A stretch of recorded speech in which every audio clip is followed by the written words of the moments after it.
Baik, selamat pagi untuk anak kelas 10 BDP ya. Pada kesempatan kali ini saya akan menjelaskan sedikit materi mengenai komunikasi bisnis karena melanjutkan materi-materi yang udah Ibu Gabriela sampaikan di beberapa pertemuan di anak kelas 10 BDP ya. Bapak cuma mengevaluasi, mereview materi-materi yang udah pernah dipelajari gitu ya. Maka pertemuan kali ini kita akan bahas itu mengenai materi kita ya ini pengertian komunikasi bisnis ya, unsur, tujuan, teknik dan jenisnya, khususnya di akhir bulan ini gitu ya, di bulan Agustus. Pada kesempatan kali ini ya, ada beberapa hal yang saya harus jelaskan dari beberapa materi yang udah kamu pelajari bersama guru sebelumnya gitu ya. Karena di anak kelas 10 BDP itu karena kompetensi kalian kita berbeda, maka ada beberapa perubahan yang akan dilakukan gitu ya mengenai rotasi gurunya yang mengajar gitu ya, ataupun hal-hal yang lainnya. Baik, pada kesempatan kali ini Bapak terlebih dahulu menyampaikan sedikit himbauan. Nanti jangan lupa silahkan gitu ya sampaikan apa yang belum paham, belum dimengerti gitu ya mengenai materi kita pada hari ini. Baik, materi yang pertama itu ada pengertian komunikasi bisnis ya. Komunikasi bisnis merupakan salah satu hal yang penting dalam menjalankan suatu bisnis atau perusahaan ya. Komunikasi ini bisa diartikan sebagai suatu komunikasi yang dilakukan secara verbal maupun non verbal ya. Di mana dalam komunikasi ini berisi pendapat, ide, gagasan gitu ya. Kemudian di mana di dalam komunikasi ini berisi pendapat juga ya. Nah, artinya kamu bisa menyampaikan pendapat ya, ide kamu serta didik gitu ya mengenai materi kita yang disampaikan pada hari ini, itu kamu boleh komen gitu ya. Nah, komunikasi ini dapat dilakukan secara personal maupun impersonal ya, artinya melibatkan beberapa orang dalam komunikasi gitu ya, atau menyampaikan gagasan kita mengenai apa tema atau konteks yang akan kita bahas ya. Berikutnya ada beberapa unsur dalam komunikasi. Komunikasi meliputi ada 5 unsur dikenal dengan 5W1H. Itu udah sering didik dengar gitu ya. Kemudian ada komunikator, punya komunikator gitu ya, source dan sendernya, pesan, say words-nya, message-nya gitu ya. Media inward channel, media yang digunakan gitu ya. Komunikan itu artinya swarm ke siapa gitu ya nantinya. Pesan ini kita sampaikan. Kemudian ke receiver-nya atau receive finance siapa gitu ya. Kemudian efek atau timbal balik dari semua yang udah kita lakukan gitu ya. Dampaknya apa yang kamu dapat gitu ya. Baik mengenai materi ataupun ulasan yang lainnya.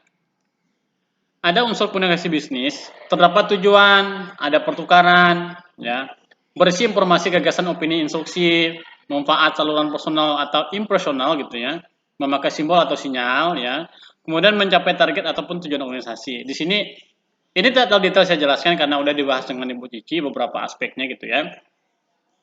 Kemudian berikut ada tujuan komunikasi, ya, itu memberikan informasi, ya, persuasi, kolaborasi, integrasi apa gitu ya, ataupun dengan timbal baliknya dengan kegiatan yang sudah kita lakukan, artinya audiens bisa menerima atau tidak gitu ya.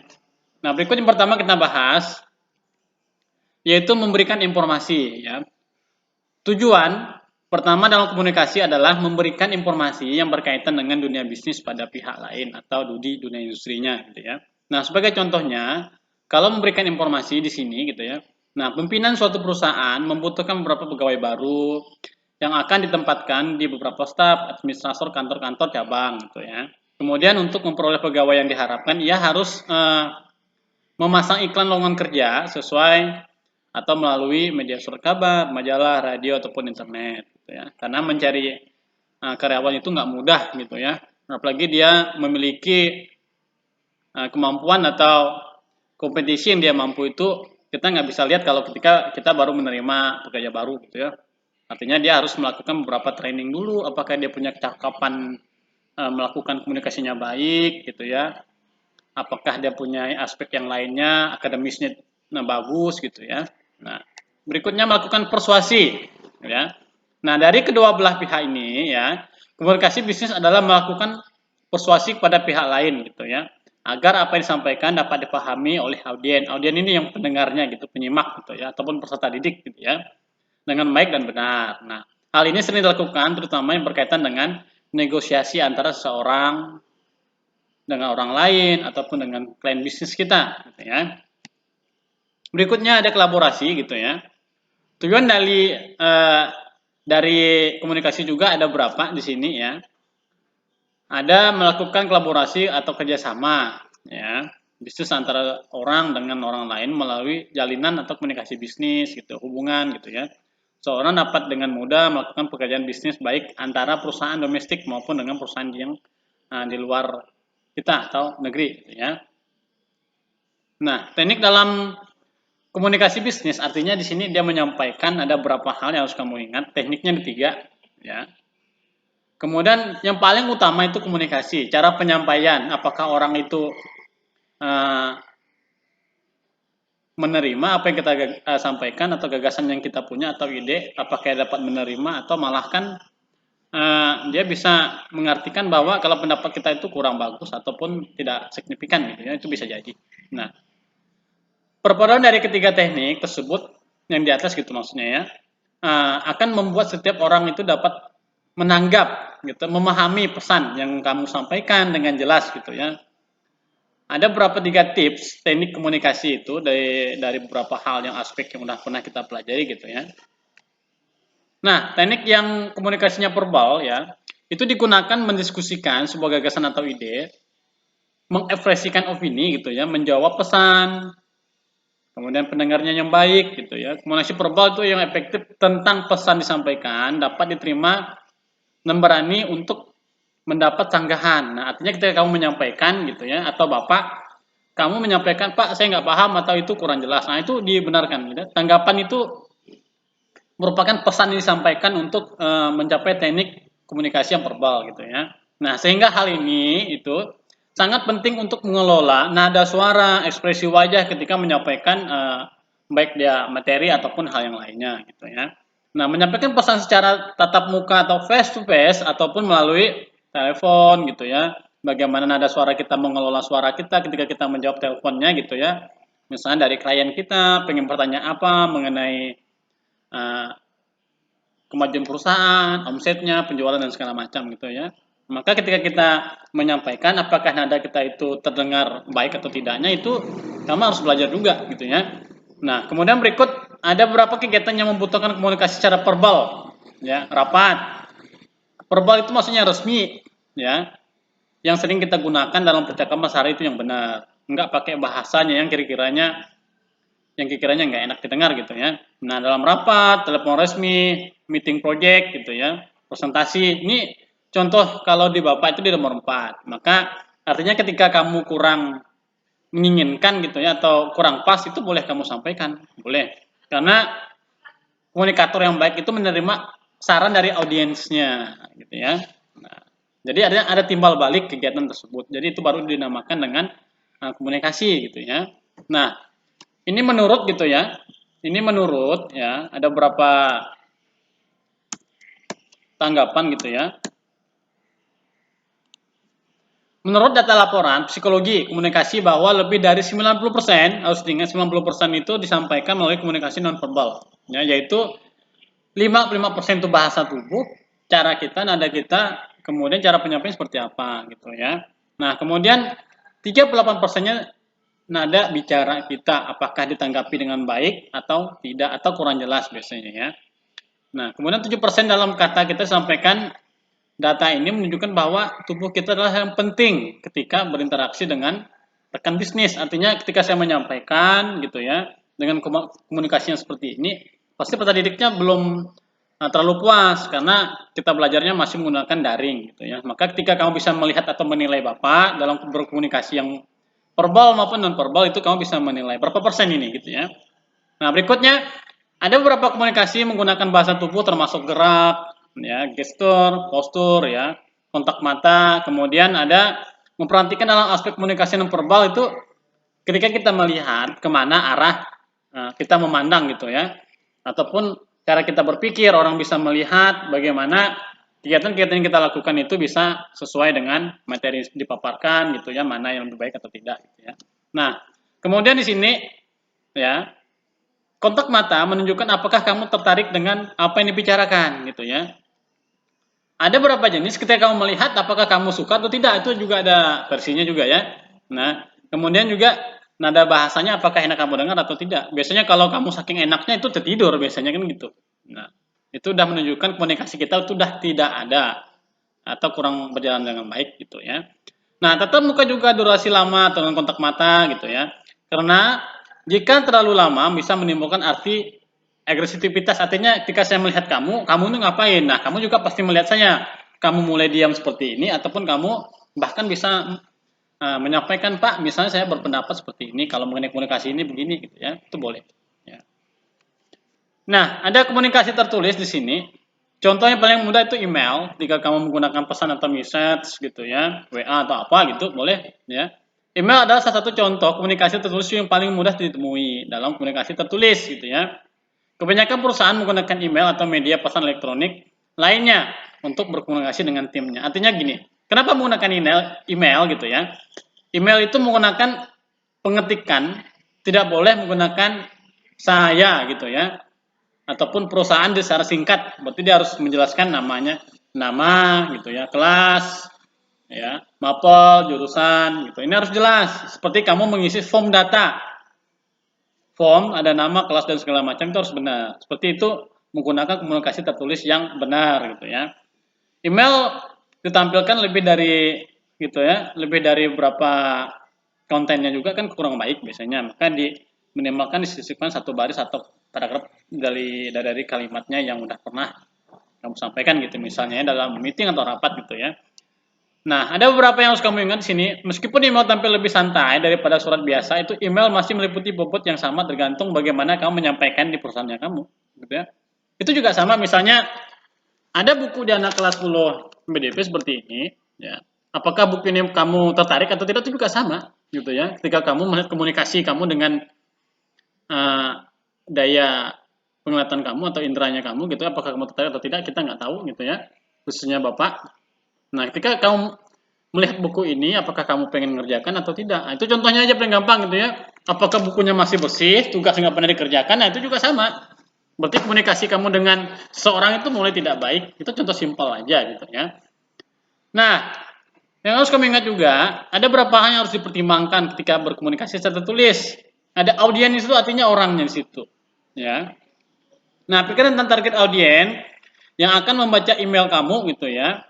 Sebelum kamu kirim, mengetahui audiens akan membantu kamu untuk menambah nada pesan agar pesanmu lebih efektif. Maka sebelum kamu mengetik, sebelum kamu mengirimnya, maka dipertimbangkan dulu nada bahasanya apakah sudah benar atau tidak gitu ya. Nah, ada formalitas di sini artinya yang harus kamu ikuti sesuai dengan tingkatan audiensnya. Nah, misalnya kita gitu ya, surat bisnis maka harus ditulis secara formal daripada email. Nah, ini harus kamu ingat gitu ya.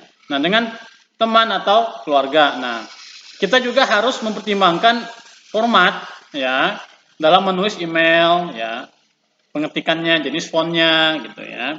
Nah, kemudian gaya atau bahasanya. Dilihatnya dari mana ya? Bentuk tulisannya kamu gitu ya. Kalau tulisannya kayak huruf A-nya terbalik gitu ya, orang nggak bisa baca nanti kan apa gitu tulisannya. Nah, maka gaya bahasa penulisan itu harus disampaikan, gitu ya. Maka ketika saya harus menulis suatu hal itu yang menarik itu bagaimana? Nah, kamu pertimbang seperti itu, gitu ya. Nah, dari semua itu, maka kamu harus menyimak beberapa hal yang harus kamu perhatikan, misalnya pengetikan, penulisan, format, gitu ya, formnya, ukurannya dan segala macam. Maka ketika orang melihatnya tertarik atau tidak, gitu ya. Nah, ini ada beberapa hal biar menarik gitu ya kontennya.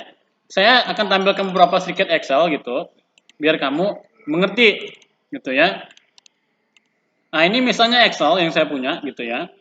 Excel seperti ini. Ini tampilnya kan biasa.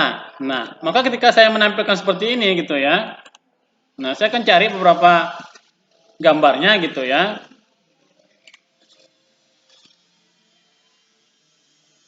Biar agak lebih menarik. Nah, kesan kamu melihatnya seperti apa? Nah, ini bisa kita untuk bekerja. Kamu melihatnya menarik atau tidak? Maka ini contoh sepele aja ketika kita berkomunikasi dengan media ini memang nggak bisa kita bohongi pada dasarnya ya.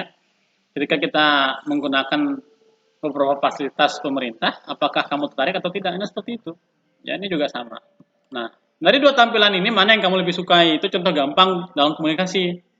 Ketika kamu menyampaikan hal itu menarik menurut orang, maka orang akan tertarik gitu ya. Ini juga sama. Berbeda dengan seperti ini. Nah, kamu kan cuma melihat buram, nggak ada isinya. Ini yang dimaksud dengan komunikasi. Ya, kamu nggak melihat, kamu nggak tahu gitu ya. Nah, yang baik itu gimana? Maka kita buat salah satu namanya ya tata cara atau susunan atau urutan biar lebih menarik dalam kita menyampaikan suatu hal gitu ya. Misalnya kalau Bapak kurang jelas menyampaikan suatu hal, kamu boleh tanya respon. Itu gunanya gitu ya. Nah, maka kita klik seperti ini, saya akan cari. Nah, bagaimana menurut tadi apakah bagus atau tidak? Gitu ya. Dalam bekerja saya bisa menggunakan ini, misalnya ini Excel bisa ngitung-ngitung gitu ya. Variatifnya, gambarnya, background dan segala macam. Nah, seperti itu contohnya yang paling efektif gitu ya. Kita kembali ke materi kita ya. Nah, kembali ke materi, itu salah satu contoh jenis komunikasi gitu ya. Nah, di sini ada beberapa hal yang kamu harus ingat dalam jenis komunikasi bisnis ya. Juga terdapat jenis komunikasi. Nah, untuk memperlancar komunikasi dalam suatu bisnis, maka karyawan mampu atau staff gitu ya, harus memenuhi tahap atau jenis komunikasi yang benar gimana gitu ya. Nah, terdapat ada 5 jenis tahapan di sini ya, agar kita sama-sama belajar. Bapak Ibu guru juga belajar cara menyampaikan seperti itu gitu ya. Ada juga Bapak Ibu guru itu ketika menyampaikannya juga ada yang salah, ya kamu harus mengerti situasi kondisi seperti itu gitu ya. Yang pertama ada komunikasi internal. Merupakan salah satu komunikasi yang bersifatnya internal dari saya dulu gitu ya. Nah, dalam hal ini dimaksud bahwa komunikasi terjadi dalam sebuah organisasi, perusahaan, lingkungan keluarga kamu gitu ya. Nah, itu paling gampang, simpel aja, maka nggak usah detail menjelaskannya ya. Nah, berikutnya ada komunikasi vertikal, artinya di sini komunikasi ini dilakukan secara tingkatan. Misal dari saya ke teman kamu, kemudian ke orang tua kamu, maka akan berbeda, maka itu seperti vertikal gitu ya. Nah, ini paling gampang. Jadi tidak harus menjelaskan seperti ini. Apa sih komunikasi internal, vertikal gitu ya? Itu paling mudah. Ya. Nah, komunikasi itu dari ada berapa bawahan gitu ya, dari peserta didik ke orang tua baru ke Bapak Ibu guru. Nah, itu juga bisa seperti itu, ya. Jadi, kalau materi-materi seperti ini sebenarnya kamu udah bisa menyimak gitu ya. Ketika kamu udah berbicara dengan orang tua, itu tingkatannya berbeda. Nah, itu disebut dengan vertikal atau internal. Itu dua-duanya sama jalan, ya. Kan ketika kamu menggunakan bahasa dengan orang tua itu berbeda dengan teman kamu. Nah, itu contoh yang paling mudah dengan bawahan gitu, paling gampang sebenarnya sebelum kamu memikirkan hal lainnya. Kemudian berikutnya ada komunikasi di bawah atau ke atas. Nah, di sini di mana dalam komunikasi bisnis itu dianggap tidak penting biasanya ya dalam bawahan. Artinya ketika kita menggunakan ada bahasa itu sesama kita gimana? Kalau menggunakan bahasa di kantor dari karyawan ke staff sampai ke manajernya sampai CEO-nya gitu itu kan berbeda bahasa kita gitu ya. Nah, ada komunikasi horizontal di mana di sini kamu melakukan contohnya yang paling gampang itu kan mendatar. Kalau horizontal kan gini, kalau vertikal kan ke atas itu tingkatannya ada. Dari kamu orang tua ke masyarakat kamu kan seperti itu modelnya ibaratnya kan. Nah, itu dari masyarakat, dari kamu menyemak dari masyarakat ke orang tua kamu, nah, itu udah dikatakan bisa jadi vertikal juga. Banyak jenis gitu, banyak aspek, bukan cuma seperti itu. Ya, vertikal itu banyak. Kemudian horizontal artinya sesama kamu, sesama teman kamu gitu ya. Nah, itu seperti itu paling mudah. Jadi horizontal itu biasanya komunikasi itu tidak perlu diperhatikan dalam kaidahnya. Ya, contoh paling mudah dalam kehidupan sehari-hari kamu, kalau ngomong ngelantur dengan teman kamu gimana? Nah, seperti itu. Kalau horizontal gitu ya. Nah, kalau di perusahaan itu tidak boleh seperti itu. Kamu harus melihat dengan karyawan seperti apa, sama seperti apa. Kamu harus membedakan di mana jam kerja, mana di jam di luar aktivitas kita. Ya. Nah, untuk simpulannya ya, setiap bisnis harus memiliki strategi komunikasi yang efektif. Gitu ya. Ketika kita contoh paling mudah, ya, saya pergi ke Indomaret, pasti pintu dibukakan. Selamat datang ke Indomaret. Senyum malahan. Nah, ini yang harus kamu ingat. Ya, senyum, salam, sapa itu paling penting dalam pelayanan komunikasi ya. Bukan cuma di situ aja banyak hal. Dengan orang tua juga sama. Nah, maka pada diri saya minta ya, kalau pulang dari sekolah ada kegiatan apa di luar gitu ya, di luar keluarga kamu atau lingkungan keluarga, ya salamilah salam dengan orang tua kamu, cium tangannya gitu ya. selamat pagi Pak, selamat malam dan segala macam. Ucapkan bahasa-bahasa seperti itu dalam keluarga kamu. Orang itu berbeda menanggapi kamu, ya. Maka ketika saya menyampaikan selamat malam adik-adikku gitu ya, selamat malam bapak, mama. Nah, maka kan bahasa kamu enak orang tua mendengarnya gitu ya. Nah, itu sudah menunjukkan hubungan kamu, prinsip kamu dengan orang tua itu baik gitu ya. Maka pesan yang disampaikan dalam beberapa komunikasi ini banyak hal. Ya, kita kan sama-sama belajar gitu ya. Ketika saya menyampaikan materi, apakah kamu menyimak atau tidak, saya nggak tahu. Ya, maka banyak hal yang harus saya perbaharui pada diri saya gitu ya. Dari percakapan, tindakan, tingkah laku, sikap, sopan santun saya, nah seperti itu. Ya, maka orang tua itu minta kita itu mengerti. Ya, orang tua itu sebenarnya tidak mau minta lebih, yang penting dia mengerti keadaan orang tuanya. Itu prinsip orang tua gitu ya. Kamu harus mengerti keadaan orang tua kamu harus mengerti dengan keadaan kamu. Cukup itu yang dimauti orang tua gitu ya. Kalau kamu sekolah ya sekolah, nah maka tidak boleh melakukan tindakan-tindakan di luar jam sekolah gitu ya. Nah, dalam hal ini ya, saya harus menyampaikan kalau dalam komunikasi bisnis dalam lingkungan keluarga itu berbeda dengan lingkungan karyawan ataupun di tempat perusahaan gitu ya. Salam senyum sapanya berbeda. Selamat pagi Bapak, Ibu gitu ya. Makanya kami Bapak Ibu guru juga saling begitu manggilnya, tidak boleh menyebutkan nama saya. Panggilannya Bapak, Ibu, Guru gitu ya, tidak boleh menyebutkan langsung nama saya. Maka harus ada aturannya. Maka tidak semua orang bisa seperti itu ya dalam berkomunikasi. Nah, nadanya jelas gitu ya, enak didengar, aksesnya kita komunikasinya gitu ya, timbal baliknya ada. Cuma satu pesan dari saya, bertanggung jawab. Nah, selain kamu tuntut hal yang lain, bertanggung jawab juga harus ada gitu ya. Ini semuanya enggak cuma di keluarga, enggak cuma di perusahaan ya, hampir semuanya ya. Mungkin cukup sekian pertemuan kita hari ini di anak kelas 10 BDP. Kurang lebihnya peminta maaf. Apabila ada tutur kata bahasa yang kurang berkenan, kurang baik atau kurang sesuai, itu peminta maaf gitu ya.